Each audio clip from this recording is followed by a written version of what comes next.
That's right. I didn't know what was wrong with me.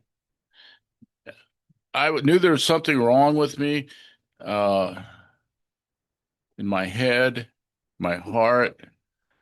I recall somewheres in high school, I was forced to read a book, and it made clear that my life was seriously lacking in emotional health and love, the ability to love and be loved.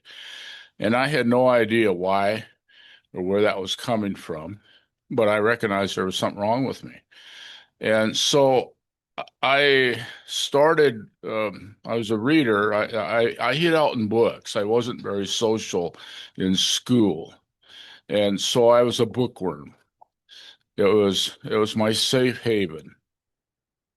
And I began I started some notebooks. I wrote down all of the good inspirational stuff I had come across. And over the years, I think I filled up about four notebooks plumb full of inspirational stuff. And a lot of it's really good, hoping that would help heal me.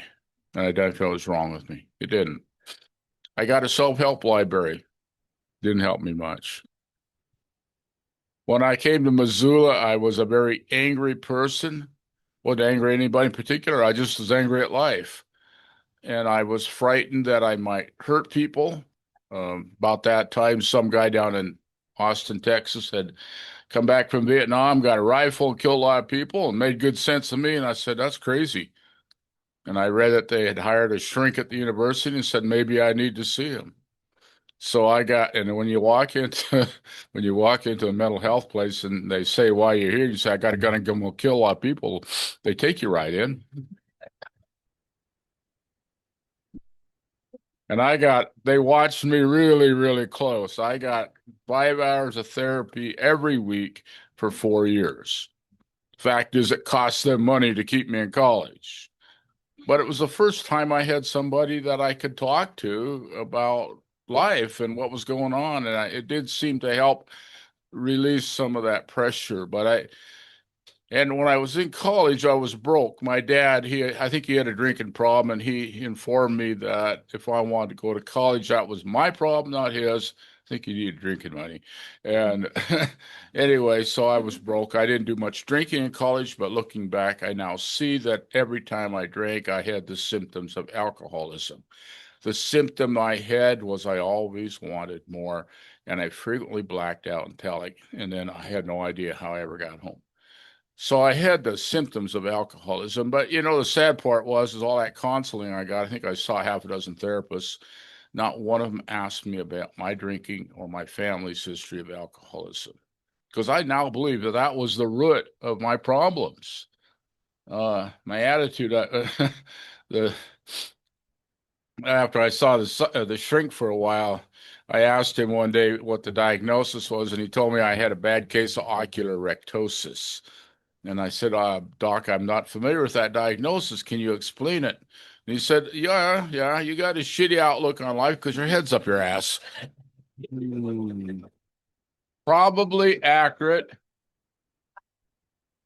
Later on, he said I was neurotic. This time I looked it up in the dictionary, and that's accurate definition. The definition is they're mentally sane and emotionally insane.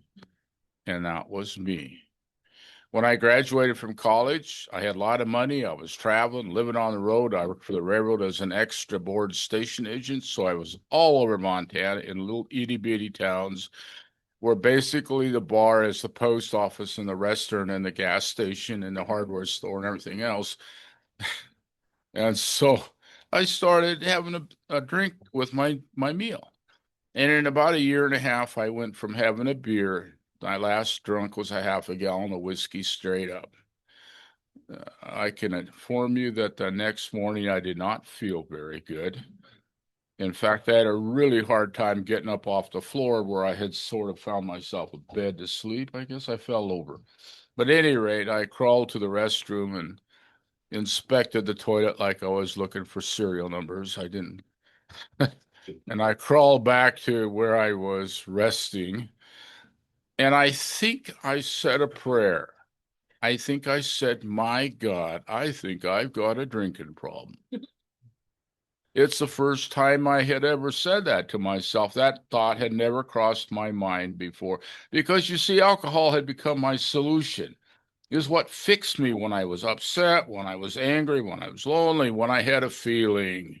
I didn't like feelings and they scared me. And so I drank at them every time. And of course, by this time, I simply couldn't control my drinking at all once I started.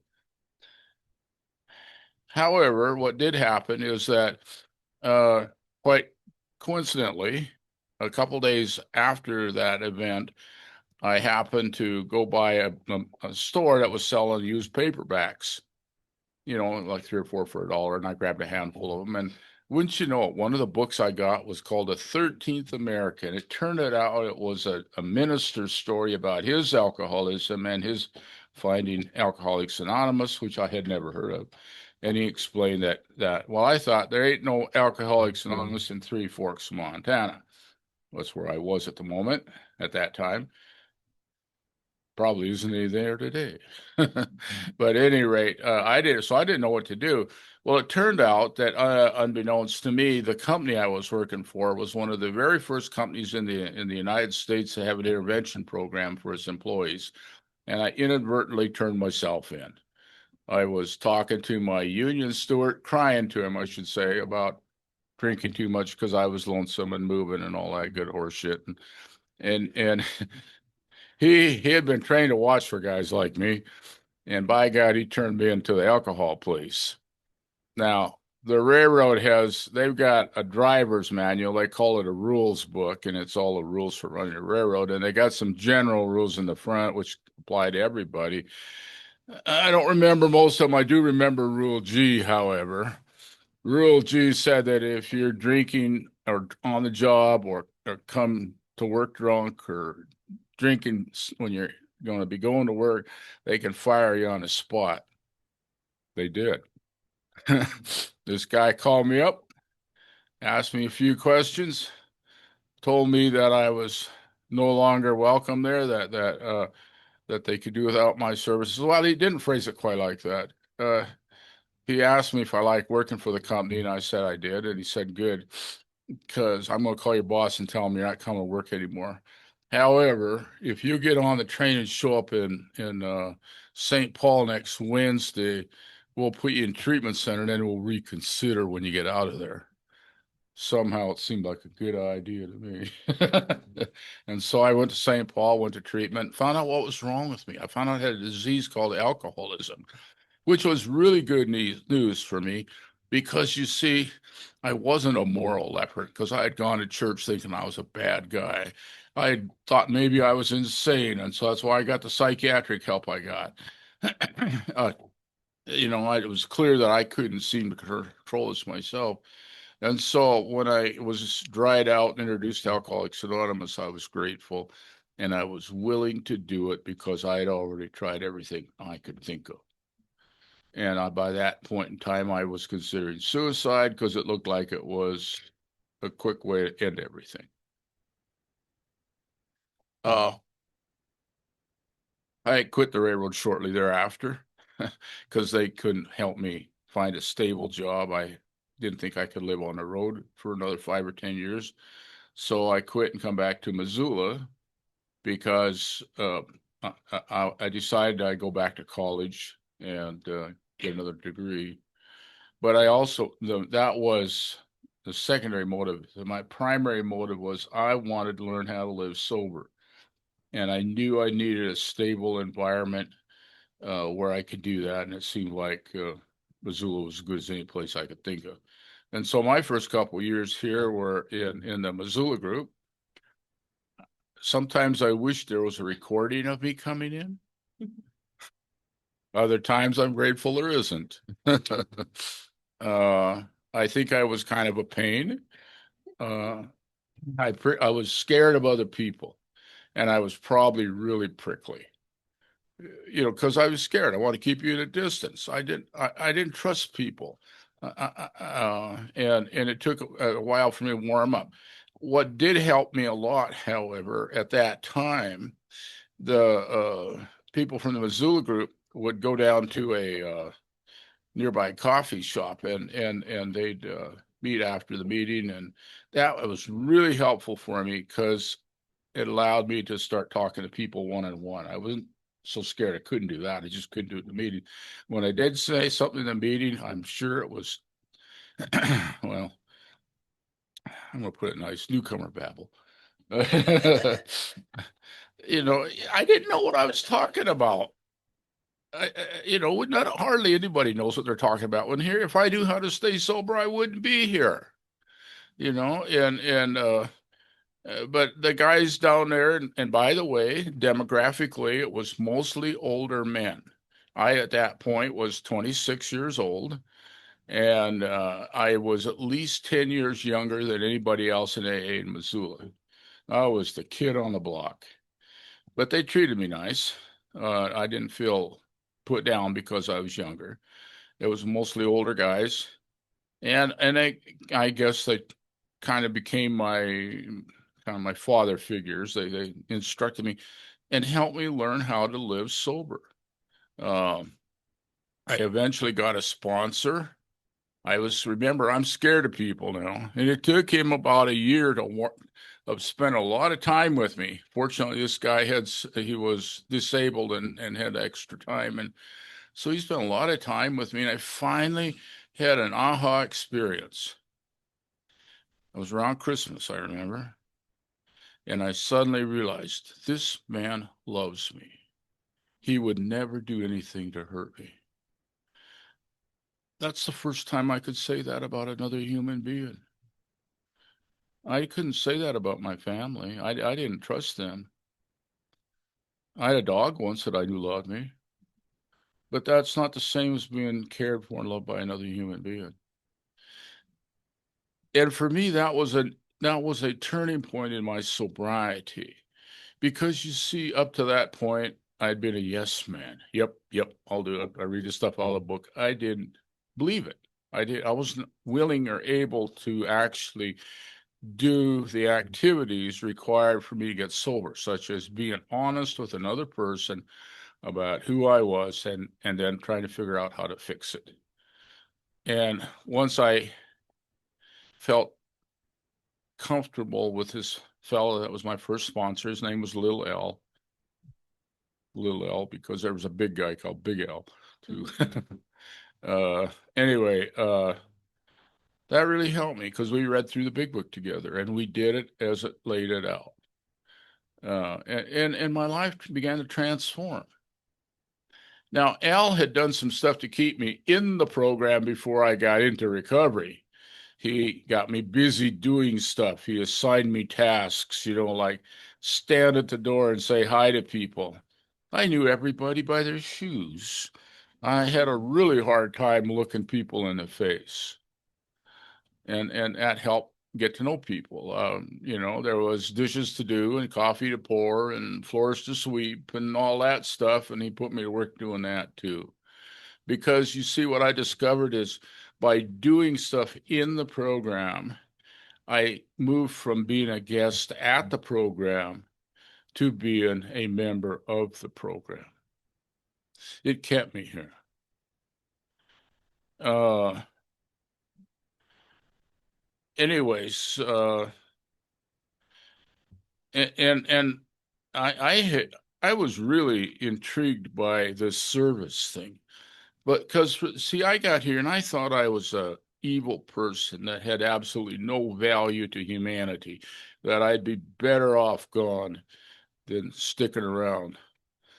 And being involved in service helped me a lot because it helped me learn to that I could contribute. I egotistical as I am, wanted to be Mozart or Einstein or somebody that was gonna shake the world up. The reality is most of us are not in that category. But I did find that I could contribute small things to the betterment of my community, primarily AA at first. And that made me feel it has some value. There was some reason to stick around. And I've made myself go to AA events, not because I like to go to AA events. I hate going to them. I go to AA events because I need to practice social skills. This is the only place I know that when you make a real blooper, I don't know, you may have done this a couple of times drinking, they generally pick you up kind of, like in the cartoon by the scuff of the neck and the belt, and they haul you to the door, back door generally, and throw you out and say, hit the road, buddy, and keep moving and don't come back. Around here, somebody will say, hey, let's go outside for a minute. Go out there and explain your blooper to you, help you figure out how to do it better, and then say, come on back in, try it again. I needed that support. I made some serious errors. I remember a couple of times one of my sponsors kept going, God, Tom, I don't believe you did that. And I'd look at him and I'd say, did what? He'd have to explain it to me. I think that he had a flat head because of that. you know, so this has been a place that I've grown up. People here, I didn't have a very good relationship with my parents. I believe my dad was an alcoholic, and I believe my mom was nuttier than he was because she had codependency. She was really, really struggling with the fact she was stuck in a relationship she didn't want with kids she didn't want and felt trapped. And I was the eldest kid. I made some dumb mistakes. I did some things that needed correcting. I remember the things, and there's no problem with the fact that they corrected me. They did a couple of things, my mom particularly, did a couple of things that I think it was a mistake. Instead of telling me what I did wrong and how to do it better, she'd beat me until I was black and blue. So when I got to AA, I had a hard time shaking hands, let alone hugging, because I was so terribly frightened that you were going to strike me. And it took me years to get past that. Many of us come from homes where our parents didn't do the best job.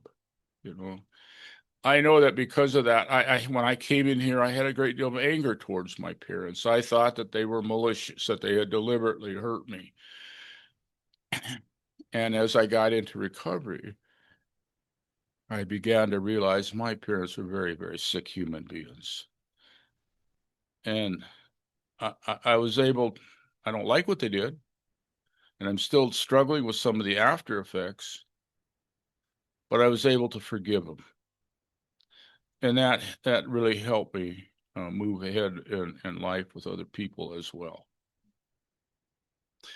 How many time was? 5 minutes in 1 minute. Oh, okay. Okay. At any rate, one of the things I'm going to talk about staying sober, because getting sober is easy. The harder part of sobriety is staying sober and being happy doing that. What I've continued to be involved in AA service work. I feel I am able to give back a little bit. I go to a lot of meetings. I probably don't need to go to the meetings for myself, but when I got here, there was some old folks that were around that took the time to teach me how to get and stay sober, and I feel I have an obligation now to pass that information on if others are willing. The other thing is it's very easy to get the attitude that I've been here for a long time. I don't need to go to meetings anymore. I got a lot of things to do, because you see, as we get sober for a while, we begin to have families and other activities that we get interested in, and they start demanding our time, and it's easy to cut time from recovery. I figured out that the good things that I have in life are the result of my recovery. I have to put my priorities correct. My primary priority in life is to get and stay sober. Everything else is work, is a byproduct of that. I've watched people who have forgotten that. Their life goes down the toilet in a real hurry when they start drinking. It's easy to get an attitude of, I've heard everything I need to hear in AA, it's all, I mean, how many of you been to law meetings and half the time it's the same stuff over and over again, right? You think, I've heard that before. I'm not going to get much out of this. And what I did to try to counter that was I try to hear something new at every meeting. It may not be new information. It might be just a neat way of expressing it. Something that might be helpful in my own sobriety. Maybe a new insight. It seems like somebody rewrites the literature pretty regular. Every time I read it, it seems like I see something I'd never seen before. But I got to be here. I've got to be present. I've got to be involved to have those experiences. And anyways, the other thing is this: I never got married. I don't have children. I don't have family. And so, whether you like it or not, the fellowship has become my family. This is where the people are that I care about and that care about me. And I feel like it's necessary for me to come here to be involved with you all so that I want to continue to live my life. I thank you for being here, and what a surprise.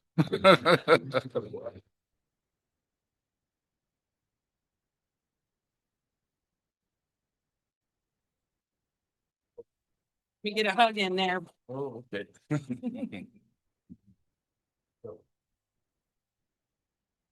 Somebody get this man a cup of coffee. Thanks, Tom. Really appreciate it. All right. Would you like to come up and share how you got 13 years? Just a little bit. Diana. Thank you. Congratulations. Hi, you guys. I'm an alcoholic. My name is Diana. I wasn't gonna say anything because it's been over a week, but Tom said it, so we share the same birthday, January 23rd. I got sober in of alcohol in November of 2012, and then I rechanged my sobriety date of January 23rd of 2013 because I'm also a pothead, like mad crazy. But, I was drinking at 11 years old and alcohol was everything to me. And started smoking pot at 13. And it was just my source to like escape and to create my own sense of reality. And I would do anything for that. I broke into houses. I had my brother break into houses and steal booze for me. I would steal from good friends' parents. And I didn't care as long as I got what I wanted. And I realized I was an alcoholic by the time I was 16, when if I didn't have it at school, because I did drink at school all day long. If I didn't have it, I would get off the bus in the afternoon and be shaking. And I knew that I had a problem. I knew I had a problem from the start. But I had really good enablers as well. Lots of alcoholics in my family. So I was supplied with a tall boy and a joint as soon as I got home from school.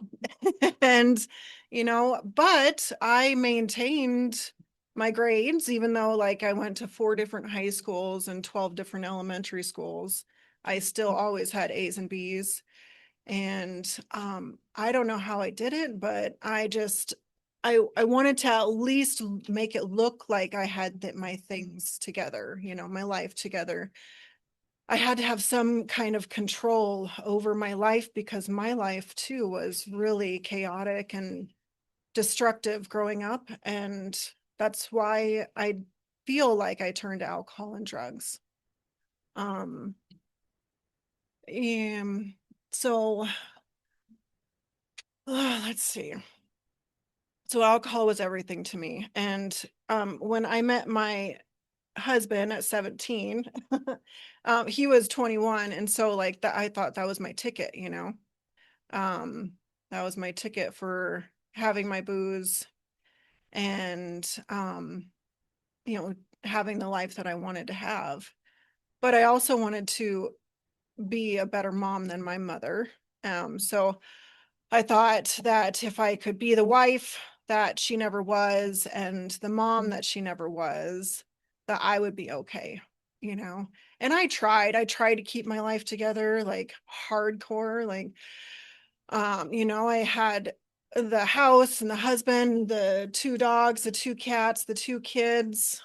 Um and by the time I was 26 years old, my life unraveled, and it was by my own choices, and it was by the way my priorities were really asked backwards. And then from 26 to 28, I drank every day, whether I wanted to or not. And I needed to not feel that that sense of guilt and shame. And um so I continued to put myself in situations. It kind of like I recreated my childhood through my alcoholism. I didn't know what I was doing when I was doing it, but I've had a lot to reflect on in these past 13 years. And I can own it today, you know. So when I had my 2 kids, we had 50-50 custody, and I was drinking every day. I tried. I was like, I'm not going to drink when I have my kids. I ended up drinking when I had my kids. I'm not going to drink before work. I drank before work. I'm not going to drink at work. I drank at work. I'm not going to drink and drive. I'm not going to gamble. Like, you know, all those things I try to control. Um, and then my life was just spiraling downhill. And I got these messages that, you know, Diana, you need to stop. You need to stop. Like over and over again. I was just like little subtle messages. And I thought I could control it. And I thought I was, you know, I was just grasping at every little thing that I could to try to control it, to keep in my life, because I didn't know who I could be without alcohol. And then, you know, my last drunk, I wound up in a parking lot, not knowing who I was or what I was doing.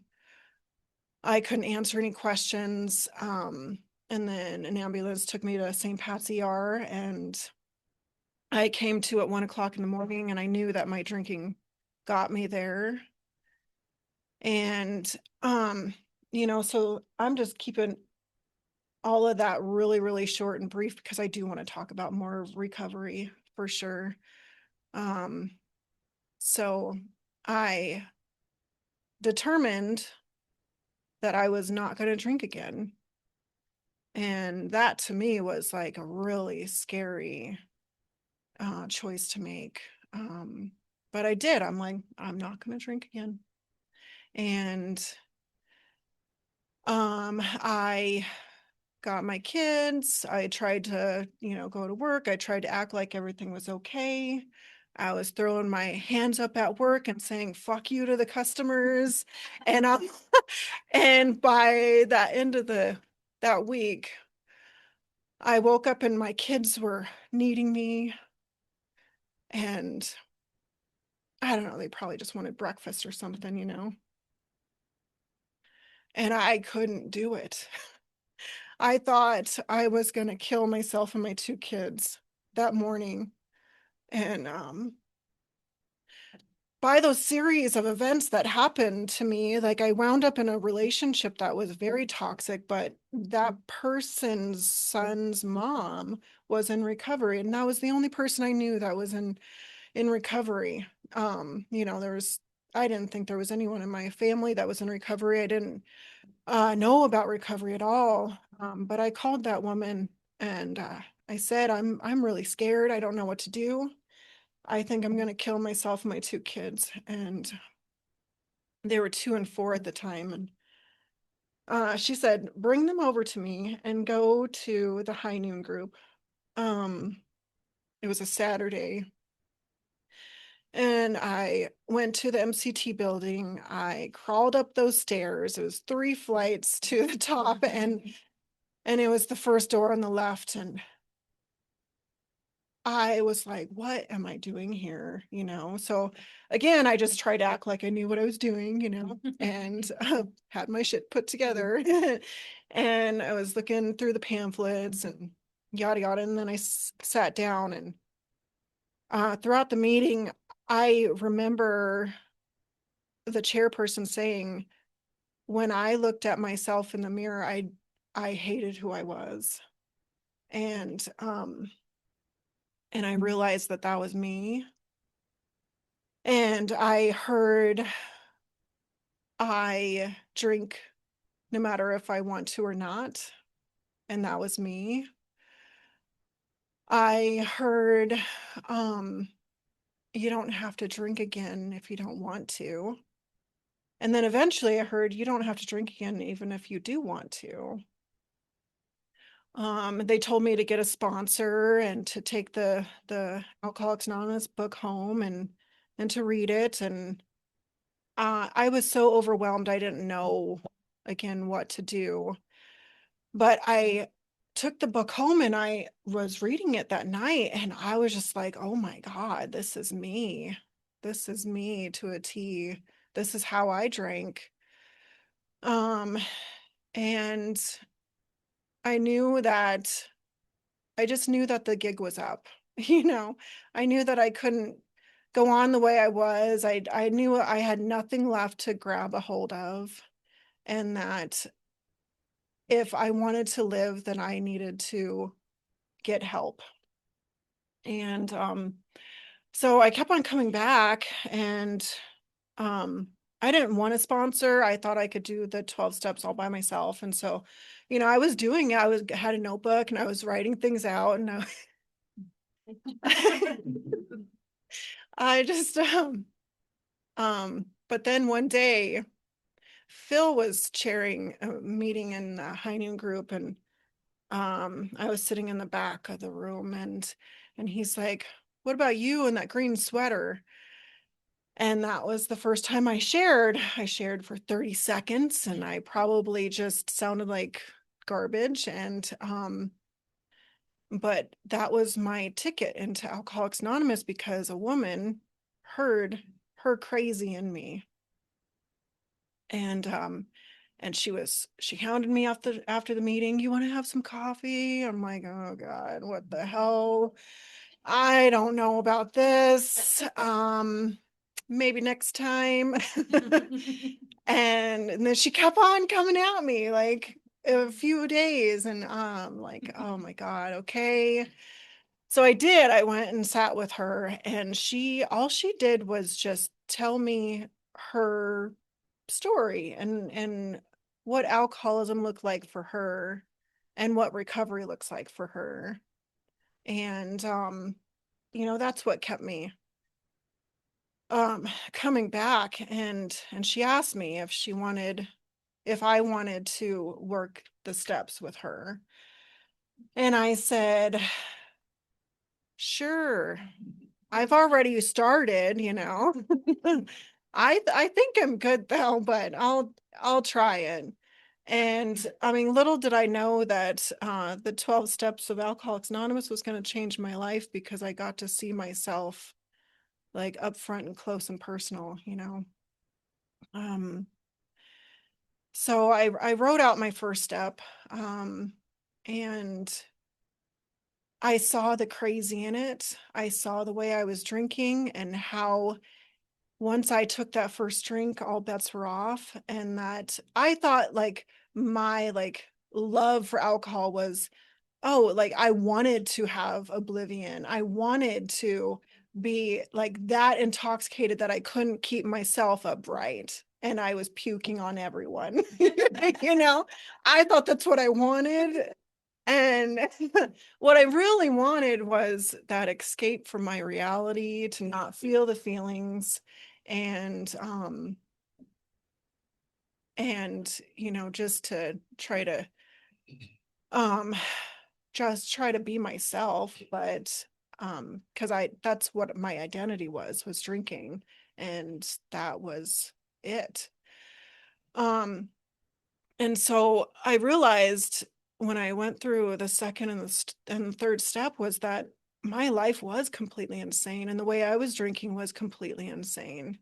You know, I moved 6 times in the 2 years of my final drinking days. And I dragged my kids along, and they were like, "Mom, we don't know where home is."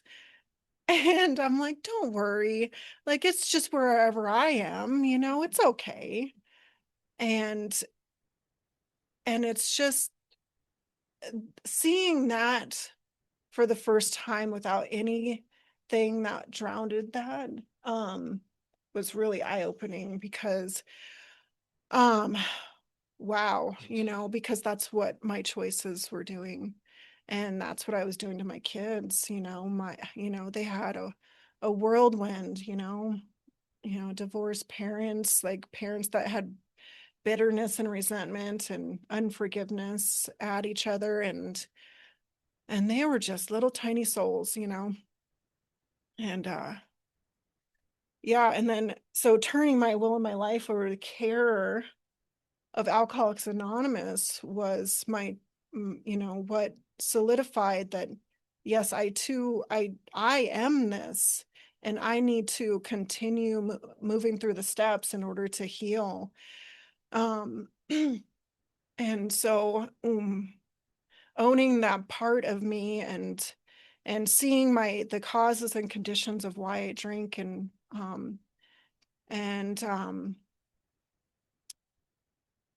and being okay with it, and learning how to forgive myself and others too, was so healing for me. Um, and so I, you know, I kept on going through the steps. I've always had a sponsor. I've learned to believe in Alcoholics Anonymous because I was forced into service, like Tom was talking about, like, but it's something that really helped me grow as a person. um, because I came in here with no self-esteem and no sense of worth at all. And I was a GSR for the High Noon group. I learned what Alcoholics Anonymous is. It's by one person, one alcoholic talking to another. And that's where it starts. That is our foundation.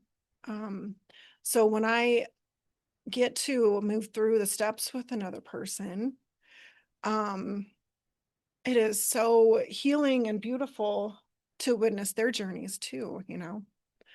Um, and then, you know, just as alcoholism is a disease, and it's very progressive and it's very fatal. I've had many members of my family die of this disease.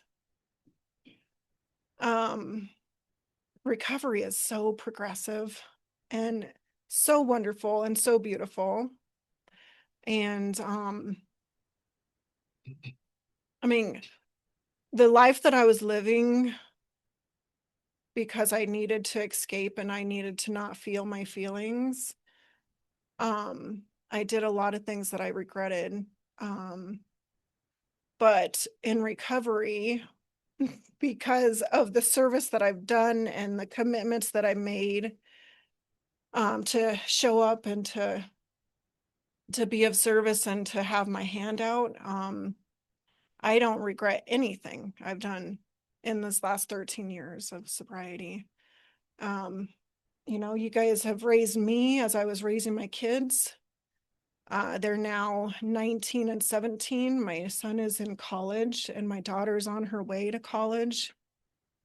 I started going to school, and I got a career in nursing. And I knew that I needed to be a nurse because what they say about mental illness is that you need to continue to learn and grow, because otherwise your brain will stay stuck in that mental illness. And for me, like as a nurse, like I get to learn all the time. And I'm very grateful for that. And I also get to be of help and service to people out in the world, not just in Alcoholics Anonymous, but it's just a blessing to be able to show up in the ways that I get to show up today. And I didn't expect to get up here and talk at all. I walked here this morning from my house, and I was in a really huge fog this morning because I'm in a period of unknown right now.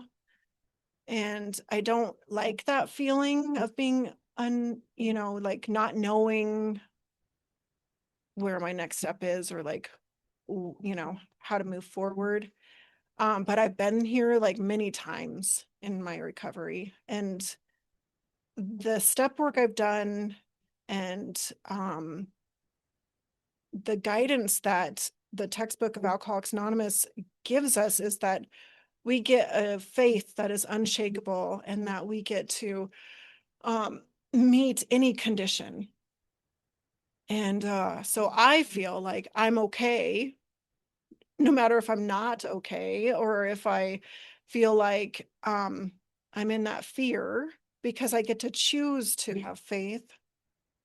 And God, that to me is like, if I came in here to just not drink, I would be limiting myself.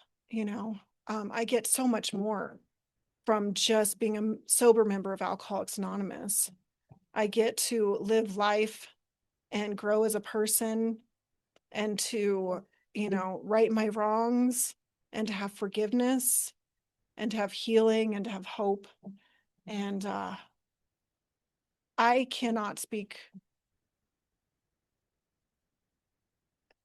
the amount of meaning that Alcoholics Anonymous has given to my life. I can't speak it. I just have to learn how to walk it. And I'm very grateful for my sobriety, and I'm grateful to share my birthday with Tom. And